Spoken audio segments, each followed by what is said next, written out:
Hello students. So we will start from the one problem I am taken from the, this is also asked from the case study, from the 5 marks.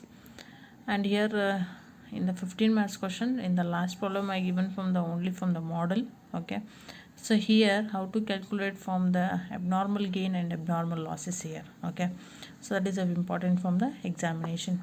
So here process account they have to told here to prepare 1000 units were be introduced to the process A at the rate of 10%, 10 per unit, and the other expenses are sundry material, that is 1000, labor is 5000, direct expenses 1045. Then the normal loss is 3% of the input. Okay, so total input ಮೇಲೆ 3% ಏನಿದೆ normal loss ಇದೆ. Then actual output unit is, so totally actually output ಎಷ್ಟಿದೆ 950. Then the scrap value from the normal loss that is 2 per unit. So scrap value ಎಷ್ಟಿದ್ರಿ 2 per unit ಇದೆ. Okay, then they have to told here to prepare from the process account and abnormal gain or maybe abnormal loss account here. So first you have to take whatever given in the problem first, then you can solve from the whatever given. So it is 1000 were introduced the process A at the rate of 10 per unit. So introduction unit test adari to introduce total beginning ಪ್ರೊಸೆಸ್ಸಲ್ಲಿ ಎಷ್ಟು units ಇರ್ತದೆ ಅದೇನಾಗುತ್ತೆ ಯಾವಾಗಲೂ debit side ಬರ್ತದೆ. So that is how many units 1000 units. Okay, 1000 unit introduce ಮಾಡಿದ್ದಾರೆ. So at the rate of 10 per unit. So rate ಎಷ್ಟಿದೆ cost per unit 10. So ಹಾಗಾದರೆ total cost ಎಷ್ಟಾಯ್ತು ಇದು 10,000. Okay, then the other expenses or sundry material is 1000. So material ಇದೆ, that is material, that is 1000. Don't go from the cost per unit calculation ಮಾಡಬೇಡಿ. Then labor is 5000 to labor, that is 5000. Next is direct expenses is 1045 to direct expenses 1045. Okay, so next is a normal loss. So normal loss ಯಾವ side ಬರ್ತದೆ, credit side ಬರ್ತದೆ.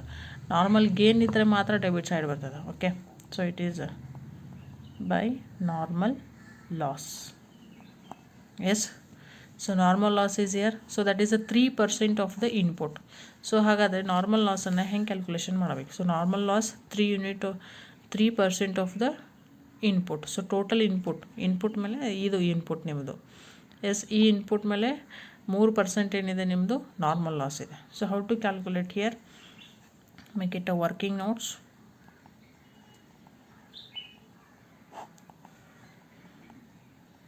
Normal loss, so that is normal loss 3% on input.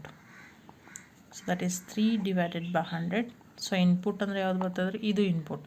So total ಎಷ್ಟು input ಇದೆ, that is or may we can make it the total, no problem. Total ಮಾಡಿರಿ.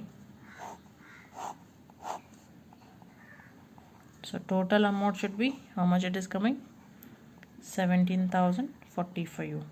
Correct. So total input ಎಷ್ಟೈತೆ ನಿಮ್ಮದು 1000 units. Correct, into 1000 units. So ಹಾಗಾದರೆ ಎಷ್ಟಾಯಿತು 30 units ಅಂದರೆ normal loss. So total 1000 ಯೂನಿಟಲ್ಲಿ 1000 ಯೂನಿಟ್ಸಲ್ಲಿ 3% ನಾರ್ಮಲ್ ಲಾಸ್ ಇದೆ. ಸೊ 3% ನಾರ್ಮಲ್ ಲಾಸ್ ಅಂದರೆ ಎಷ್ಟು ನಾರ್ಮಲ್ ಯೂನಿಟ್ಸ್ ಅದು ರೀ 30 ಯೂನಿಟ್ಸ್. ಸೊ ಯೂನಿಟ್ ಎಷ್ಟು ಅದು ರೀ 30. Okay, so cost per unit. So cost per unit ಅಂದರೆ ಈಗ ನಾರ್ಮಲ್ ಲಾಸ್ ಆಗಿದೆ, 30 ಯೂನಿಟ್ಸ್ ನಾರ್ಮಲ್ ಲಾಸ್ ಇದೆ. ಕಾಸ್ಟ್ ಪರ್ ಯೂನಿಟ್ ಹೆಂಗೆ ತೆಗಿಬೇಕು? ಸೊ ಹೆಂಗೆ ತೆಗಿಬೇಕಂದ್ರೆ ಏನು ಪ್ರಾಬ್ಲಮ್ದಲ್ಲಿ ಸ್ಕ್ರ್ಯಾಪ್ ವ್ಯಾಲ್ಯೂ ಕೊಟ್ಟಿರ್ತಾರೆ. ಸೊ ಅದೇ ಏನಿರ್ತದೆ ನಾರ್ಮಲ್ ಲಾಸದ್ದು ಕಾಸ್ಟ್ ಪರ್ ಯೂನಿಟ್ ಇರ್ತದೆ. ಸೊ ಪ್ರಾಬ್ಲಮ್ದಲ್ಲಿ scrap value is 2 per unit. Okay, so 1 ಯೂನಿಟ್ಗೆ 2 rupees ಅಂತ ಕೊಟ್ಟಿದ್ದಾರೆ. ಏನು ನಾರ್ಮಲ್ ಸ್ಕ್ರ್ಯಾಪ್ ವ್ಯಾಲ್ಯೂ ಕೊಟ್ಟಿರ್ತಾರೆ, ಆ ಸ್ಕ್ರ್ಯಾಪ್ ವ್ಯಾಲ್ಯೂ ಏನಿರ್ತದೆ ನಾರ್ಮಲ್ ಲಾಸದ್ದು ಕಾಸ್ಟ್ ಪರ್ ಯೂನಿಟ್ ಇರ್ತದೆ. ಎಸ್, ಸೊ 30% ನಾರ್ಮಲ್ ಲಾಸ್ ಆಯ್ತಂದರೆ ಸ್ಕ್ರ್ಯಾಪ್ ವ್ಯಾಲ್ಯೂ ಎಷ್ಟಿತ್ತು ರೀ 2 per unit. 1 ಯೂನಿಟ್ಗೆ 2 ರೂಪಾಯಿ ಏನಾಗಿದೆ ಸ್ಕ್ರ್ಯಾಪ್ ವ್ಯಾಲ್ಯೂ ಆಗಿದೆ. ಹಾಗಾದರೆ 30 ಯೂನಿಟ್ಸ್ ಎಷ್ಟಾಗುತ್ತೆ, it will be 60. Correct. So next is actual output, that is 950. Okay, so actual output ಲಾಸ್ಟಿಗೆ that is a total 1000 units 17,045. So actual output ಅಂದರೆ ಲಾಸ್ಟಿಗೆ ಎಷ್ಟು ಉಳಿದಿದೆ,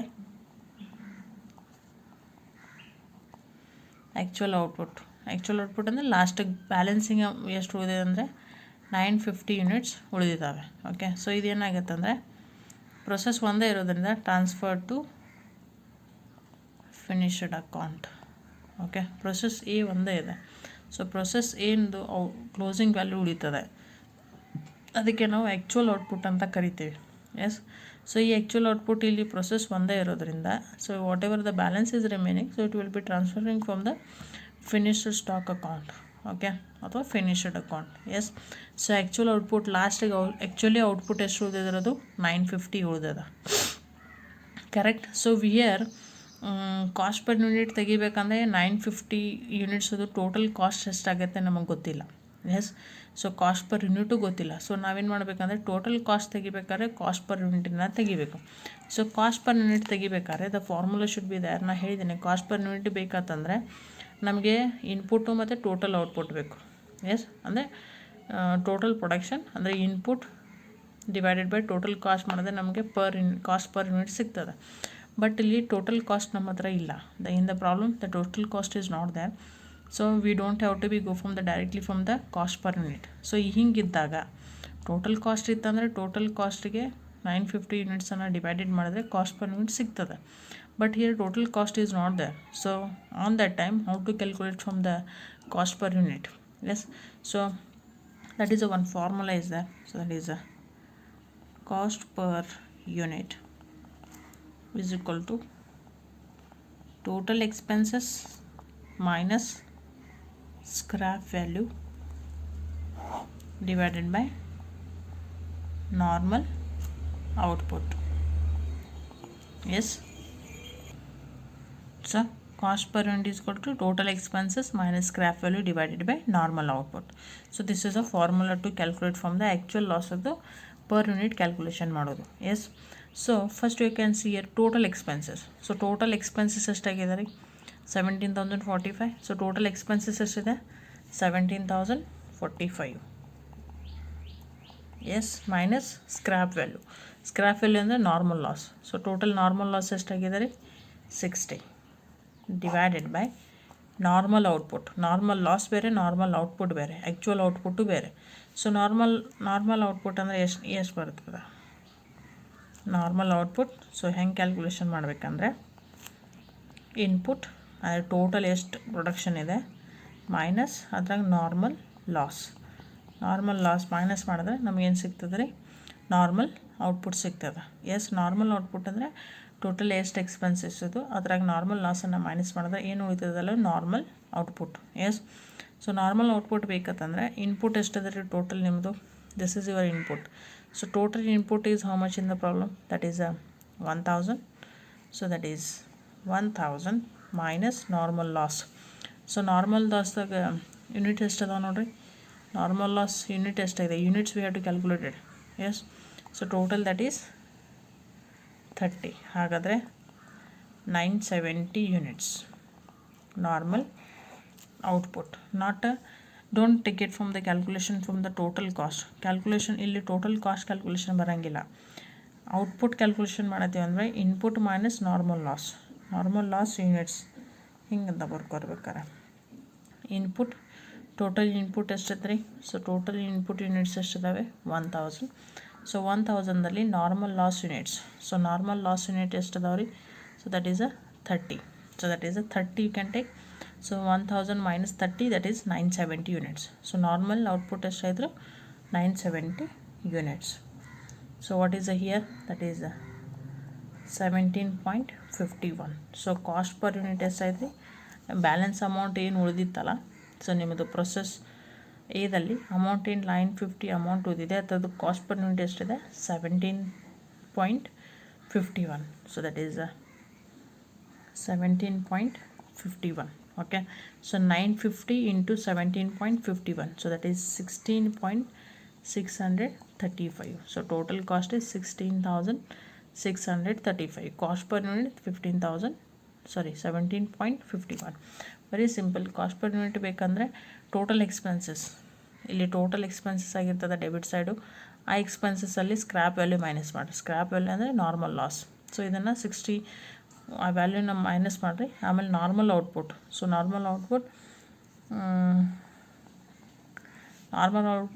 ಅಂದರೆ ಸೊ ಟೋಟಲ್ ಎಷ್ಟು ಯೂನಿಟ್ ನಿಮ್ಗೆ ಉಳಿದಾವೆ ಆ್ಯಕ್ಚುಲಿ. ಸೊ ಟೋಟಲ್ ಇನ್ಪುಟ್ ಎಷ್ಟು 1000 ಇದ್ದಾವೆ. ಸೊ ಟೋಟಲ್ ಇಂಟ್ರೊಡ್ಯೂಸ್ ಇದ್ದಾವೆ 1000 ಯೂನಿಟ್ಸು. ಅದಾಗ normal loss units. So normal loss ಎಷ್ಟಾಗಿದೆ 30 ಯೂನಿಟ್ ಏನಾಗಿದೆ ನಾರ್ಮಲ್ ಲಾಸ್ ಆಗಿದೆ. ಸೊ 30 ಮೈನಸ್ ಮಾಡಿದ್ರೆ 970 ಸಿಗ್ತದೆ. ಸೊ ಈ ಟೋಟಲ್ಗೆ 970 ಮಾಡಿದ್ರೆ ನಿಮಗೆ ಕಾಸ್ಟ್ ಪರ್ ಯೂನಿಟ್ ಎಷ್ಟು ಸಿಗ್ತದೆ 17.51. Okay. So here we have to know about so what is the cost here and what is the cost per unit, everything here to say. So 950ದಲ್ಲಿ 1000ದಲ್ಲಿ 950 minus ಮಾಡಿರಿ 50 ಇದೆ. So 50ದಲ್ಲಿ 30 ಹೋದರೆ balance ಎಷ್ಟು ಉಳಿದ್ರಿ 20 ಇಸ್ ಅ ಬ್ಯಾಲೆನ್ಸ್. 20 ಬ್ಯಾಲೆನ್ಸ್ ಹೋದರೆ ಇದಕ್ಕೆ ನಾವೇನಂತ ಕರಿತೀವಿ ಅಂದರೆ what we have to tell this abnormal. So that is the abnormal loss, that is balancing amount, that is 20 is a balancing, that is 20 units. Then so what is the cost per unit? So abnormal loss also be there, abnormal gain ಬಂದ್ರೂ ಏನು ನಿಮ್ಮದು actual output ಏನಿರ್ತದೆ ಈ ಔಟ್ಪುಟ್ದ per ಯೂನಿಟನ್ನು ತೊಗೋಬೇಕು. That is 17.51. So that is actual output cost per unit is 17.51. So then abnormal loss. So 1000ಅಲ್ಲಿ 950 minus ಮಾಡಿ 30 minus ಮಾಡಿರಿ, remaining that is 20 units. So 20 units means this is your abnormal loss here. Okay. So if it is coming balance from debit side, so credit side balance ಬಂದರೆ ಅದನ್ನು abnormal loss ಅಂತ ಕರಿತೀವಿ. If it is coming from the balance from the debit side, so it is your abnormal gain. Yes. So that is the amount should be 350. So like this problem you have to solve from the 15 marks. Just I taken from the one question paper, they are asked from the separately, so that's why I taken for here. So in the 15 marks question, every process has to be mentioned this abnormal loss and abnormal gain there. Okay. So I am taken for this one. Very simple, just you have to take it from the calculation for whatever they are asking here. So first you can calculate the normal loss. So what is a normal loss, ಎಷ್ಟು unit ಆಗುತ್ತೆ normal loss ತೊಗೋರಿ. Then cost per unit ಬೇಕಂದರೆ scrap value ಕೊಟ್ಟಿರ್ತಾರೆ ಪ್ರಾಬ್ಲಮ್ದಲ್ಲಿ. ಏನು scrap value ಇರ್ತದೆ ಅದಕ್ಕೆ ನಾವೇನಂತ ಕರಿತೀವಿ ಪರ್ ಯೂನಿಟ್. ನಾರ್ಮಲ್ ಲಾಸದ್ದು ಪರ್ ಯೂನಿಟ್ ಆಗ್ತದೆ. Then you can calculate from the actual ಔಟ್ಪುಟ್ಟದ್ದು cost per unit. So cost per unit ಇದನ್ನು ತೆಗಿಬೇಕಂದ್ರೆ so just you can follow from this equation, that is total expenses minus scrap value normal output. So total expenses ಎಷ್ಟಿದೆ 17,045 total. then scrap value ಎಷ್ಟಿದೆ normal loss total amount ಎಷ್ಟಿದೆ 60. So 60ದಲ್ಲಿ normal output calculation ಮಾಡಿರಿ. Normal output ಅಂದರೆ ಎಷ್ಟು unit ಇದೆ ಅದಾಗ normal loss ಎಷ್ಟಾಗಿದೆ ಉಳಿದೆಷ್ಟು that is normal output, that is 17.51. So 17.51 cost per unit ಅಂದರೆ 950 into 17.51. ಸೊ ಟೋಟಲ್ ಮಾಡಿದ್ರೆ 16,635. That is your cost value. Okay. So then whatever the remaining amount is coming, so remaining ಎಷ್ಟು ಉಳಿತದಲ್ಲ ಅದು abnormal loss ಇರ್ತದೆ. Yes. So ಈ side balance ಉಳಿದರೆ credit ಆಗುತ್ತೆ. Debit side balance ಬರ್ತಂದರೆ so that is your abnormal gain. Okay. So ಇಲ್ಲಿ cost per ಯೂನಿಟನ್ನು ಯಾವ ತೊಗೋಬೇಕಂದ್ರೆ ಏನು ಕ್ಲೋಸಿಂಗ್ ವ್ಯಾಲ್ಯೂದಲ್ಲಿ ಲಾಸ್ಟಿಗೆ ಆ ಪ್ರೊಸೆಸ್ಸಲ್ಲಿ ಎಷ್ಟು ಯೂನಿಟ್ ಉಳಿದಿರ್ತದೆ ಅಲ್ಲಿ ಕಾಸ್ಟ್ ಪರ್ ಯೂನಿಟ್ ಯಾವ ತೊಗೋತಿರಲ್ಲ ಅದನ್ನೇ ಏನು ಮಾಡಬೇಕು ಅಬ್ನಾರ್ಮಲ್ ಲಾಸ್ ಆಗಲಿ ಅಥವಾ ಅಬ್ನಾರ್ಮಲ್ ಗೇನ್ ಬಂದರೂ ಅದೇ ಕಾಸ್ಟ್ ಪರ್ ಯೂನಿಟನ್ನು ತೊಗೋಬೇಕು. Okay. So this is just from the 5 marks problem I told on here. Okay.